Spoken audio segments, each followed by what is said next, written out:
नमस्कार दर्शकों, आप देख रहे हैं हम नागरिक। मैं हूं आपके साथ प्रीति कश्यप। इस वक्त आज की हमारी बातचीत में हमारे साथ वो शख्सियत है जो कि बिहार जैसे राज्य से निकलकर, बिहार के चंपारण ज़िले से निकलकर आज भोजपुरी की एक उभरती हुई सुपरस्टार हैं। हमारे साथ हैं बात करने के लिए रक्षा गुप्ता जी। मैम, बहुत स्वागत है आपका हम नागरिक में। थैंक यू सो मच, बहुत बहुत शुक्रिया आप लोगों का। सबसे पहले हम बहुत ही लाइटली चलेंगे, आगे बढ़ेंगे। सबसे पहले हम आपके प्राइमरी बैकग्राउंड के बारे में ये सारी चीज़ें जानेंगे कि आप कहाँ से हैं, फैमिली के बारे में। और सबसे पहले मैं बता दूं कि मैं बिहार से हूं और मेरा गांव है फुलतकिया और ज़िला चंपारण है, चकिया है। और उसके बाद ब्राउन एंड बॉटअप तो मतलब ब्राउन तो वहीं से हूँ, मतलब पैदा तो मैं वहीं हुई हूँ, लेकिन मैं पढ़ी बली दिल्ली में हूँ और मेरे मम्मी पापा दिल्ली में रहते हैं और अभी फ़िलहाल मैं बॉम्बे में रहती हूँ। आपकी जो प्राइमरी एजुकेशन है, थोड़ा हम उस पर भी बात करेंगे। आपने मतलब ये जो शौक़ है इंडस्ट्री में आने का और एक्टिंग का, मॉडलिंग का, डांस का, तो ये बचपन से रहा है या फिर धीरे बाद में आपने सोचा कि नहीं मुझे इसमें ट्राई करना चाहिए? नहीं, ऐसा नहीं कि मैंने बाद में सोचा ऐसे ट्राई करना चाहिए। मेरे को बचपन से ही शौक़ है डांस का। हाँ, एक्टिंग का बोल सकते हैं क्योंकि बाद में आया, लेकिन डांस जो है मेरे को बचपन से ही है। एक मम्मी कहती थी कि जब मैं छोटी सी चल भी नहीं पाती थी तो अगर मेरे कान के पास कोई गाना बजा दे कि ऐसे कोई गाना, तो मैं ऐसे ऐसे अपनी बॉडी ऐसे से उठाती थी। तो मतलब मैं बताऊँ तो मैं पैदा होते ही मतलब मुझे डांस का शौक़ था, तो इसलिए मैं डांस में आई। और डांस में आने के बाद मैंने Nach Baliye season 6 second runner up के बाद मैंने एक्टिंग स्टार्ट की। मैंने थिएटर किया 2 साल और फिर मैं इस इंडस्ट्री में आई। और आपने मतलब अपनी करियर की जो शुरुआत की थी वो एक भोजपुरी मूवी से आपने किया है इंडस्ट्री में। तो आपको क्यों मतलब आपको लगा होगा कि नहीं भोजपुरी में मुझे नहीं जाना है या बॉलीवुड में जाना है, जैसे जो एक उभरता हुआ कलाकार या निकलता है। हाँ। तो वो ये उसकी ख्वाहिश होती है कि मुझे बॉलीवुड में काम करना है और आप भोजपुरी से अपनी करियर को रफ्तार दे रही हैं जी। तो इस पर आप मतलब क्या कहेंगे? मैं ये कहना चाहूँगी कि मैंने हिंदी फिल्म भी की है, 2 हिंदी फिल्म की है मैंने, जिसके निर्माता है राकेश सावंत जी। तो ऐसा नहीं है कि मैंने हिंदी नहीं काम किया और मुझे हिंदी में नहीं करना है। ऑब्वियस सी बात है, सबका ही मन होता है कि बॉलीवुड में काम करे और एक अच्छा काम करे, लेकिन मैं बिहार से हूँ तो मैं पर्सनली ये चाहती थी कि मैं अपने बिहार की ऑडियंस को उनको एक अच्छा काम ला के दूँ, उनको एक अच्छा एक सिनेमा दूँ जो उन लोगों को पसंद आए। तो और मेरा ये कर्तव्य बनता है कि अगर मैं बिहार से हूँ तो मैं अपने बिहार के लोगों के लिए और अपने गाँव के लिए कुछ करूँ, और इसलिए मैंने ये इंडस्ट्री चुनी ताकि मैं और अच्छा काम कर पाऊँ इसके लिए। नच बलिए एक डांस प्लेटफॉर्म है, डांसिंग प्लेटफॉर्म है, और आपने बताया कि आपको मतलब शुरू से डांस का बहुत ज़्यादा क्रेज़ रहा है डांस को लेकर के। तो आपने मतलब किसको देखकर आपको लगा कि रोल मॉडल कि हाँ नहीं मुझे लगा कि मुझे डांस करना है? देखिए, रोल मॉडल मेरे को डांस बचपन से ही पसंद है और मेरी फेवरेट एक्ट्रेस है श्रीदेवी जी, माधुरी जी, और तो इन लोगों को देख के मैंने डांस करने का बहुत शौक़ हुआ। मैं सरोज खान जी के जो टीवी पे एक शो आता था जिसमें वो डांस सिखाती थी जी, डांस विद सरोज, मैं उसको देखती थी और मैं डेली उनसे सीखती थी। और एक दिन ऐसा आता था कि फुल मेकअप वेकअप करके रेडी होकर डांस आता था उस पर, जो पूरे हफ्ते हमने सीखा है। हाँ। तो फुल गेटअप के साथ डांस करते थे, तो मैं घर पर ही गेटअप करके पूरा फुल रेडी होकर टीवी के सामने डांस करती थी। तो मैं कहूँगी कि उनको देख के मैंने सीखा और उनसे सीखा मैंने क्लासेस भी ज्वाइन की, फिर मैंने आगे काम किया। और आपने थिएटर भी आपने किया है और आप फिल्म में भी काम कर रही हैं। तो थिएटर और फिल्म में आप क्या डिफरेंस पाती हैं? जो लोग कहते हैं कि थिएटर अलग चीज़ है, आप एकदम रम जाते हैं एक्टिंग में और बहुत ज़्यादा प्रेफर किया जाता है जो लोग थिएटर करके मूवी में आते हैं, तो मतलब आप क्या डिफरेंस देखती हैं दोनों में? देखिए, मैंने थिएटर क्यों किया मैंने, क्योंकि मुझे एक्टिंग सीखनी थी। तो ऑब्वियस सी बात है, थिएटर से सीखने को तो मिलता ही है, उससे बहुत कुछ सीखा। जो उसमें बारीकियाँ होती है ना छोटी छोटी, वो हमें बहुत काम आती है, जो हम एकदम कैमरे में आके एकदम सामने आके नहीं सीख सकते उस चीज़ को। तो उसको मैंने वहाँ से सीखा। और मैं बताऊँ कि अगर वहाँ पे पैसा हो अगर थिएटर में, तो मैं कभी भी उसको छोड़ना नहीं चाहूँगी। मैं आज भी कोई मुझे थिएटर के लिए कहे, अगर प्लेस के लिए कहे, तो मैं करना ज़रूर चाहूँगी उस चीज़ को। लेकिन मुझे थोड़ा और आगे काम करना था मुझे, और कुछ लोगों तक पहुँचना था मुझे, अपने लोगों तक पहुँचना था, इसलिए मैं भोजपुरी इंडस्ट्री में आई और फिर मैंने फिल्म को चुना। किस एज में आपको अपनी पहली मूवी मिली, भोजपुरी मूवी? हाँ, मेरी एज तो बहुत छोटी थी एक्चुअली जब मैं नन्हे कलाकार। हाँ, मेरी एज काफ़ी छोटी थी। मैंने 3 साल पहले स्टार्ट किया था। मैं एक्चुअली 19 थी जब मैंने फिल्म की थी दिनेश जी के साथ। और मूवी का नाम आप बता ठीक है, फिल्म का नाम है ठीक है, और अभी वो रिलीज नहीं हुई है लेकिन काम चल रहा है, पोस्ट प्रोडक्शन फिल्म पूरी शूटिंग हो चुकी है। कारण क्या है रिलीज ना होने का? कारण, सबसे पहला कारण तो लॉकडाउन, क्योंकि लॉकडाउन था इस वजह से रिलीज़ नहीं हो पाई, और फिल्म शूटिंग होने में भी काफ़ी टाइम लग गया क्योंकि ब्रेक ले गया थोड़ा, क्योंकि दिनेश जी उस समय इलेक्शन लड़ रहे थे तो वो फिल्म बीच में रुक गई, और उसके बाद लास्ट ईयर वो कंप्लीट हुई है, तो आई थिंक वो अब आने वाले समय में आ जाएगी फटाफट आपके सामने। इस वक्त आप गोरखपुर में हैं और आपकी मूवी की शूटिंग चल रही है, थोड़ा सा हमें अपनी मूवी के बारे में बताइए और अपने कैरेक्टर के बारे में। इस समय जो मैं फिल्म कर रही हूँ उस फिल्म का नाम है अपराधी। इसके डायरेक्टर हैं शेखर सर, और इसमें मेन लीड फिल्म में जो काम कर रहे हैं वो है खेसारी लाल यादव, जो आप सबको पता है क्योंकि आप सब लोग ढेर सारे ऐसे क्रेजी वाले फ़ैन हैं उनके, तो आप सब तो उन्हें जानते ही होंगे। और उस फिल्म में मैं हीरोइन का कैरेक्टर रोल कर रही हूँ उसमें, और मेरा कैरेक्टर है एक पुलिस वाली का, क्योंकि फिल्म का नाम है अपराधी, तो कोई ना कोई अपराधी को पकड़ने वाला तो चाहिए, तो मैं उसमें पुलिस वाली हूँ जो अपराधी को पकड़ती हूँ। नाम से अपराधी से लग रहा है आप पुलिस वाली हैं, तो अपराधी कहीं खेसारी लाल जी तो नहीं है? ये मैं नहीं बता सकती आपको, क्योंकि ये तो आपको फिल्म देख के ही सब पता लगाना पड़ेगा। अच्छा, कि अपराधी सस्पेंस है। जी, ये तो सस्पेंस है आपके लिए।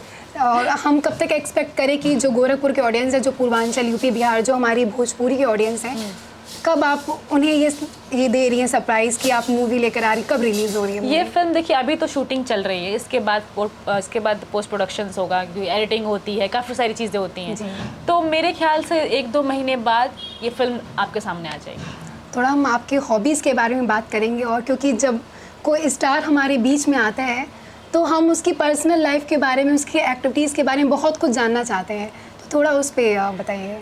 हॉबीज़ के बारे में बताऊं तो सबसे पहले तो डांस, जो मुझे बहुत ज़्यादा पसंद है, और उसके बाद मुझे थोड़ा ये पसंद है कि मैं दुनिया देखूं। मुझे ट्रैवल करना बहुत ज़्यादा पसंद है, मुझे देखना है पूरी, मुझे तो पहली बात तो पूरी दुनिया देखनी है, पूरी दुनिया देखनी है कि कैसी है, क्योंकि इस दुनिया में आए हैं और दुनिया ही ना देखे तो क्या फ़ायदा। हाँ। तो दुनिया देखना है मुझे ट्रैवल करना बहुत पसंद है। मैं पहले इतना इंस्टाग्राम पे एक्टिव नहीं थी, क्योंकि मैं देखने में बिलीव करती हूँ, ज़्यादा फ़ोटोज़ क्लिक नहीं करती हूँ। मैं अगर कोई चीज़ देख रही हूँ तो उसको देखने में जो खूबसूरती लगती है ना, मुझे वो फ़ोटोज़ क्लिक करने में नहीं लगती है। लेकिन अब ऑडियंस को भी दिखाने के लिए कि जो मैं जहाँ जा रही हूँ, जो मैं कर रही हूँ, क्योंकि वो लोग चाहते हैं कि मैं दिखाऊं कि मैं क्या कर रही हूँ। वो लोग मेरे मतलब मुझ में इंटरेस्ट है उन लोगों का, इतने सारे पब्लिक मुझे इतना प्यार कर रही है, तो अब मैं थोड़ा एक्टिव हो गई हूँ और मैं बताती हूँ कि मैं यहाँ हूँ, तो मैं ये कर रही हूँ, मैं ऐसे कर रही हूँ। तो ये सारी हॉबीज़ है मेरी डांसिंग हॉबी है, मुझे ट्रैवल करना बहुत पसंद है, और मुझे नई चीज़ें सीखना बहुत अच्छा लगता है। और नई चीज़ें बताऊँ मैं आपको, वो एक छोटे बच्चे से भी सीख सकते हो आप, या फिर एक बहुत 60 साल के इंसान से भी सीख सकते हो, तो किसी से भी सीख सकते हो। तो मुझे सीखना बहुत पसंद है, कोई भी अच्छी चीज़ जो होती है किसी के अंदर, जैसे आपके अंदर भी कोई अच्छी चीज़ है, मैं उसको सीखना चाहूँगी। सबसे पहले ये आपका फेवरेट ट्रैवल डेस्टिनेशन क्या है? अभी आप कुछ जगह ट्रैवल कर ली होंगी, या जो आपके ड्रीम प्रोजेक्ट में से एक होगा, और अभी आगे क्या बाकी है, मतलब जहाँ आप जाना चाहते हो? बहुत सारी जगह बाकी है, क्योंकि मैं अभी बहुत सारी जगह नहीं घूमी हूँ। मैं इंडिया की बात करूँ तो मुझे कश्मीर जाना है। अभी तक आप कश्मीर नहीं गई हूँ यार, मैं सीरियसली, मुझे कश्मीर जाना है, जो धरती की जन्नत जिसको कहे जाती है, कि जो धरती पे अगर स्वर्ग है तो कश्मीर में है, तो मैं कश्मीर जाना चाहूँगी। तो वो मेरा एक डेस्टिनेशन ऐसा है कि मैं चाहती हूँ दिल से जल्दी से जल्दी मैं कश्मीर जाऊँ। जैसे अगर भोजपुरी मूवी है उसकी शूटिंग बाहर फॉरेन में भी होती है, तो आप ये सोचते होंगे कि एक बार मुझे फॉरेन जाने का भी मौका मिले, ऐसा कुछ, तो आप कहाँ जाना चाहेंगे? हाँ, फॉरेन जाने का मौका मिले तो मैं, वैसे मेरा फेवरेट जगह ना पता नहीं क्यों मेरे को साउथ कोरिया बहुत पसंद है। अच्छा, वेब सीरीज़ देखता है? हाँ, वेब सीरीज़ देखकर, मैं कोरियन वेब सीरीज़ भी देखती हूँ, और मुझे बचपन से ही वो लोग अच्छे लगते हैं, मतलब वहाँ जाना, उनके जैसा, उसके मतलब ये की बात, छोटी छोटी सी लड़कियाँ, छोटे छोटे, वो सब मुझे अच्छे लगते हैं, इसलिए।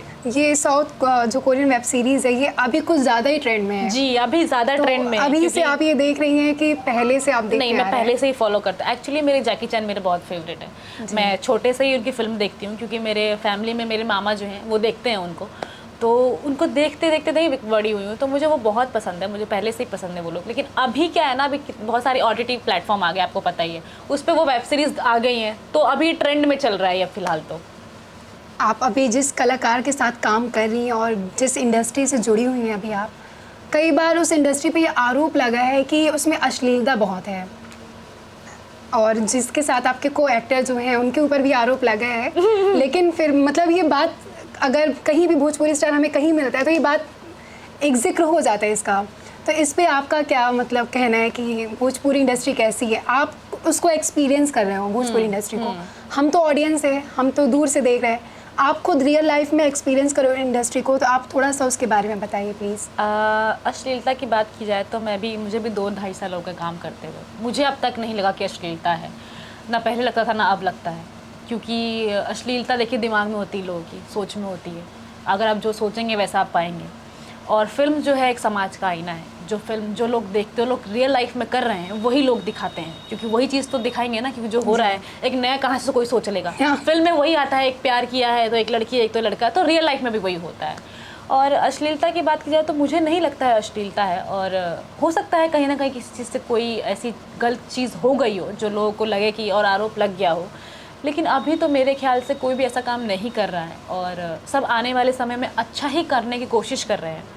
तो मैं इस पर यही कहना चाहूँगी कि मुझे नहीं लगता कि अश्लीलता है। और कई बार जो भोजपुरी एक्ट्रेसेस हैं वो ये कहते हुए नज़र आई हैं कि मतलब डोमिनेशन, मेल डोमिनेशन ज़्यादा है इंडस्ट्री में, और पेमेंट वगैरह को लेकर के, फ़ी वगैरह को लेकर के, तो आपको क्या लगता है ये सारी चीज़ें कहीं ना कहीं इनजस्टिस? मेल ओरिएंटेड तो देखिए हमारी इंडिया हमारा है ही एक तरीके से, थोड़ा देखा जाए तो, क्योंकि आदमी लोगों को रखा जाता है थोड़ा ऊपर, लेकिन मेरे ख्याल से दोनों ही बहुत बराबर का काम करते हैं। एक हीरो अगर उतनी मेहनत करता है तो हीरोइन भी उतनी ही मेहनत करती हैं। हाँ, थोड़ा सा ऐसा इशू है, इस चीज़ को मैं इनकार नहीं करूँगी, मैं भी काम कर रही हूँ, मैं गलत नहीं बोल रही हूँ, क्योंकि शायद ये चलन ही चलता आ रहा है तो इसलिए लोग ऐसा कर रहे हैं। लेकिन मैं ये कोशिश करूँगी और मैं ये विनती करूँगी जो आने वाले काम करने वाले लोग हैं कि थोड़ा आप लोग चेंज कर सकते हैं इस चीज़ को, क्योंकि हाँ, क्योंकि मेहनत तो दोनों ही बराबर कर रहे हैं, तो अगर दोनों को बराबरी का अगर ट्रीटमेंट भी मिले और उनको ऐसा एकदम बराबर माना जाए तो उनको भी काम करने में मज़ा आएगा। भोजपुरी इंडस्ट्री में ये भी चीज़ें बहुत सुनने को मिलती हैं कि वहाँ पे जो एक्ट्रेसेस के ऊपर या जो फीमेल एम्प्लॉय हैं उनके ऊपर उत्पीड़न बहुत ज़्यादा है। तो इसमें आपका क्या कहना है कि आपको लगता है कि भोजपुरी इंडस्ट्री में उत्पीड़न है महिलाओं को लेकर के? नहीं, मुझे ऐसा बिल्कुल नहीं लगता। मेरे को नहीं लगता। मेरा ये कहना है अगर आपको काम आता है ना तो आपको कहीं भी स्ट्रगल ज़्यादा नहीं करना होगा। देखिए, अगर आपकी लिंक्स इंपॉर्टेंट है, ऑब्वियस सी बात है कि आपका जान पहचान किसी भी इंडस्ट्री में देख लीजिए, अगर आप नॉर्मल पढ़ाई भी करते हो ना, अगर आप डॉक्टर बनना चाहते हो और डॉक्टर में कोई भी नहीं है आपकी फैमिली में, तो थोड़ा तो स्ट्रगल करना पड़ता है सबको ही। लेकिन अगर आपके अंदर टैलेंट है ना तो आपको कोई गलत चीज़ के लिए नहीं कहेगा कभी भी। वो आपके ऊपर डिपेंड करता है कि आप काम करने आए हो कि क्या करने आए हो। किसी भी टैलेंट को एक प्लेटफॉर्म तक पहुंचाने के लिए हमारा कोई गॉड फादर होता है जी। तो आपका कौन है गॉड फादर भोजपुरी इंडस्ट्री में या यहाँ तक आने के लिए? मेरा फादर, गॉड फादर मेरा ऊपर वाला है। अच्छा। मेरे शिव जी मेरे फादर हैं, और देवों के देव महादेव ही हैं जो यहाँ तक मुझे लेके आए हैं। और मेरी मम्मी और मेरे पापा जिनका इतना ज़्यादा मेरा सपोर्ट मेरे पीछे एक ऐसे खड़े हैं कि कुछ भी हो जाए बेटा मैं हूँ साथ में। और ऊपर वाला, तो मेरे ख्याल से ऊपर वाला जो अगर मेरा फादर है ना तो दुनिया में मुझे कोई भी हिला नहीं सकता। बहुत ज़रूरी भी है कि मतलब अगर लड़कियां आगे बढ़ रही हैं तो एक जो पेरेंट्स का सपोर्ट होता है वो बहुत ज़रूरी है। जी, देखिए पेरेंट्स का सपोर्ट बहुत ज़रूरी है, लेकिन मैं बच्चों से और आने वाले समय में जो काम करेंगे आगे आके उनसे भी यही कहूँगी कि बेटा आपके ऊपर भरोसा तभी किया जाएगा जब आप सही काम करोगे। गलत काम कभी मत करो। आपको अगर आपका काम अच्छा लगता है, अगर आपको सीरियसली वो करना है तो अपने ऊपर मेहनत करो, तो आपका काम ज़रूर अच्छा होगा और ज़रूर आपको सपोर्ट मिलेगा अपनी फैमिली का भी, जैसे मुझे मिला है। बॉलीवुड में अगर आपको मौका मिलता है तो आप किस एक्टर के साथ या किस एक्ट्रेस के साथ शेयर करना चाहती हैं स्क्रीन? मुझे सभी पसंद है। सब पसंद मुझे है? सब पसंद है, मुझे सभी अच्छे लगते हैं। लेकिन फिर भी जो मतलब बचपन से एक क्रश, सलमान खान मेरा क्रश है, तो मैं सलमान सर के साथ करना चाहूँगी। और सेकंड ऋतिक सर के साथ करना चाहती हूँ क्योंकि वो बहुत सुपर्ब डांसर हैं। उनके मूव्स लाइक अ वाटर ऐसे चलता है, तो मैं उनके साथ काम करना चाहती हूँ। और अगर हम एक्ट्रेसेस की बात करें तो आप किसके साथ काम करना चाहती हैं? मेरी फेवरेट एक्ट्रेस अभी फ़िलहाल तो मतलब जैसे पहले श्रीदेवी जी थी, मैं उनको देखना चाहती थी। माधुरी जी तो वो भी अभी काम नहीं कर रही हैं, लेकिन हाँ अभी मैं प्रियंका चोपड़ा। अभी आप जो ये येलो कलर पहनी है श्रीदेवी, इस कलर में बहुत ज़्यादा फेमस है। यस ये मुझे वो बहुत ज़्यादा पसंद है। मैं उनको बहुत ज़्यादा कॉपी करती हूँ, उनको कोशिश करती हूँ कि जैसा वो काम करती थी मैं कर पाऊँ वैसा काम। और फिर आगे आप अपने आप को आगे आने वाले सालों में आप कहाँ देखें खुद को? एक किस प्लेटफॉर्म, मतलब मैं आने वाले सालों में मैं यही देखना अपना, मतलब मैं ये कोशिश करूँगी कि मैं सब जितने भी हमारे लोग हैं उन सबके दिल में बसूँ। बस मैं इतना ही चाहती हूँ कि वो उन सबके दिलों में मेरा नाम हो, उनके जवान पे मेरा नाम है, उनके दिल में मेरा ही, बस मैं उनके घर में उनके दिल में बैठ जाऊँ, बस ये चाहती हूँ। और गोरखपुर में आप शूटिंग करी है तो गोरखपुर आपको कैसा लग रहा है? तो गोरखपुर में शूटिंग करने में बहुत मज़ा आ रहा है। और बताऊँ, फैंस इतने सारे हैं ना, मतलब अभी तो वैसे ऑब्वियसली मैं नहीं हूँ तो, लेकिन खेसारी जी के फैंस इतने ज़्यादा हैं, इतने क्रेज़ी फैंस हैं, उनको देख के इतना मज़ा आता है ना। जब सब लोग शूटिंग चल रही है, अगर हम लोग ज़्यादा रोड पे शूट कर रहे हैं तो सब लोग लाइक हाय भैया एक बार हाय कर दीजिए। मतलब इतने क्यूट हैं वो सारे के सारे, इतने प्यारे हैं सब के सब।